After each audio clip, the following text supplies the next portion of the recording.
Maglagay ng konting mantika. Konting mantika lang po. Pag mainit na po yung mantika, ilagay yung luncheon meat. At haluin. Stir nyo lang po. Stir fry. Stir fry. Hanggang sa maging golden brown po. Isunod po yung carrots.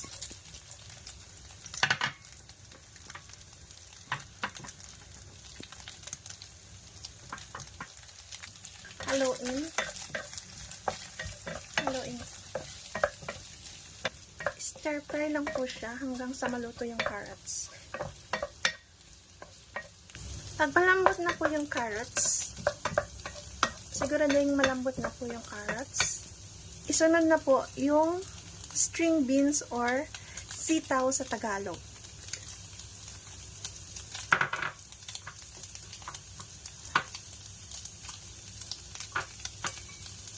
Haluin lang po ng mabuti.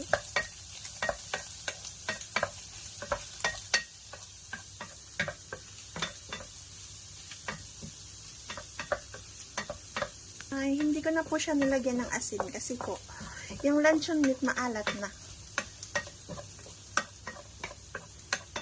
At saka pag naluto na po yung sitaw, saka na natin i-add yung kanin. Ito na po yung sitaw natin. I-add na natin ito. Yung leftover na natin ng kanin. Ito na po yung kanin natin. Nalamig. I-add na po natin siya. Tsaka i-stir fry lang po natin. Stir fry po natin.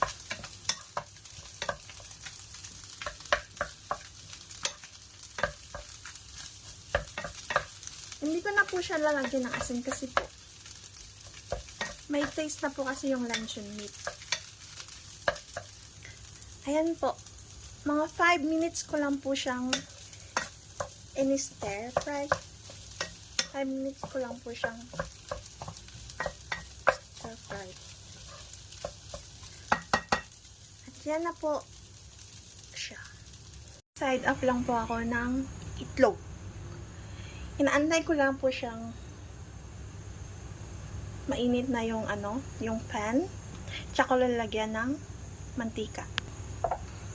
Ito po. Okay. Yan, ganyan ng mantika. Pag yan po mainit na yung mantika, saka na po natin ilalagay yung itlog natin. Ilagay ko na yung itlog. Antayin na lang natin na medyo mag-dry siya. Pero make sure po yung yellow natin igyok sa taas ay wag po siyang maluto. Yung puti lang po dapat. Ito pang garnish natin mamaya dun sa ating fried rice po. Siya at sinangag na luncheon meat. Ayan na po. Papatayin ko lang yung apoy. Maluluto din po yan siya. Automatic po yan siyang maluluto. Crispy na po kasi yung ilalim ng itlog. Yun na po yung sinangag natin na luncheon with luncheon meat at saka yung mixed veggie. At yan na po yung ginawa nating sunny side up egg. Ready to eat na po! Thanks for watching! Bye!